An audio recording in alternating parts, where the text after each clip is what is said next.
shouted the people of Whitewood when they burnt Elizabeth Selwyn in 1692. Though, as I've said, little is known today of the actual practice of witchcraft in 17th century New England, superstition, fear, and jealousy drove the Puritans to accuse their friends and relatives of consorting with the devil. Raiding around huge bonfires, repeating vindictive chants, they consigned the poor creatures to the flames. The tortured souls cried out in agony as the flames mounted higher and higher. Burn, witch! Burn, witch! Burn, burn, burn. I think that crazy beat. Shh. That will be all for today. Tomorrow will be my concluding lecture on the history of witchcraft in 17th century New England. I shall bring along some illustrations which I'm sure will interest you all. I'll bring the matches. Maitland! Since you chose to attend these lectures, I had hoped that it was in a spirit of scientific curiosity about the subject. That'll be all. Yeah, how could you? Takes it all so darn seriously. He's not all hypnotized. Now, Miss Barlow. Yes, Professor. I'll see you come on, please. What about our date? I mean, Look, I'll wait for you outside. yes, Professor. Rather a difficult young man, that.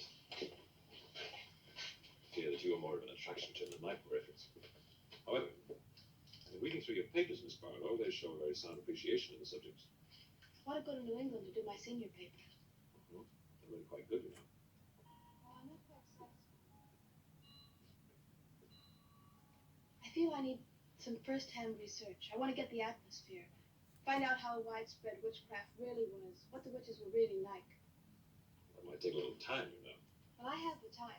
My brother and I were going to spend our vacation with our cousins. What I'd really like to do is to get a room in the smallest, oldest town in New England I can find.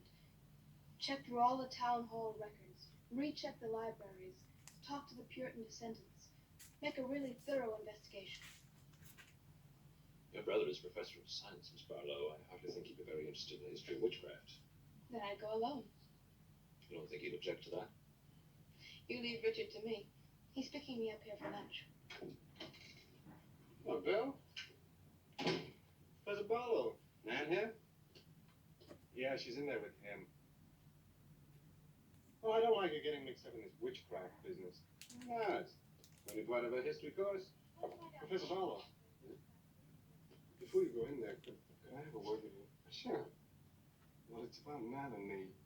Oh. If you're really serious about this, I happen to know of a town in New England. As a matter of fact, it's the identical place where the events occurred that I mentioned in today's lecture, Whitewood. It's quite a small place. It's a little bit off the beaten track, so maybe these directions will help you. Thank you. I think you might very well find what you're looking for there. I happen to know the woman who owns the inn at Whitewood. Her name is Newless, Mrs. Newless. So you just tell her I sent you. Raven's Inn, Whitewood. What's Whitewood? Now, Dick, don't be too upset, but I'm going to change my plans for vacation. Change your plans? Yes. Going to a place called Whitewood for a week or so to do some research. Who are you? What about Cousin Sue? Well, she's expecting you for a birthday party on the 17th. She'll never forget. I can still easily make it by then. This is important. My term paper's got to be good. It could mean a scholarship. Come on, Dick. You'll have a good time without me. My mind's made up. I'm going to Whitewood. Surely any good encyclopedia will give you all the nonsense you want to know about witchcraft. Witchcraft is not nonsense, Barlow. I'm sorry, Driscoll. Witchcraft, black magic sorcery, to me it's nothing but fairy tale mumbo-jumbo. I'm a scientist, Driscoll. I believe what I can see, what I can feel and touch. The basis of fairy tales is reality. The basis of reality is fairy tales. As a scientist, you should be familiar with that quotation. Well, I don't believe that somebody in Chicago can die of a heart attack because some woman in New Orleans sticks a pin in a wax doll. Maybe you don't. The practitioners of voodoo will claim otherwise. Dick, you're just being difficult. No. When I look into a microscope, Driscoll, I see bacteria swimming, fighting, existing. That's real. These witches that were persecuted and burnt in the 17th century were real too, but they weren't witches. They were pitiful human beings, victims of hysteria, There are many eminent scholars who have documentary proof of the actual practice of witchcraft. Yeah, but how effective was this practice? Did any of these eminent scholars ever meet a real practicing witch? Did you ever meet a witch, Driscoll?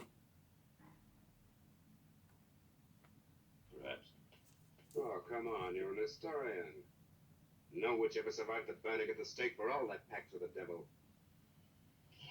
In 1692, Elizabeth Selwyn went to the stake. She was buried in a churchyard in New England. And yet 3 years later, 3 years later, a new wave of blood sacrifices broke out in the village that had condemned her. The daughters of the elders who had condemned her were themselves found murdered with every last drop of blood drained from their bodies. And afterwards, people came forward to testify that they had actually seen Elizabeth Selwyn. Oh, stop. This would be more effective at midnight with howling winds and crashing thunder, and even then it wouldn't frighten anyone. Dick, I'm sorry, Professor Driscoll. It's all right, Miss Barlow. You won't be the first person to have scoffed at the subject. Tell you, when you get to, where is it? Whitewood. Ah, yes, Whitewood. Well, send me a picture postcard of a witch. If possible, autographed. Now, let's have some lunch, eh? I'm sorry, I have a date.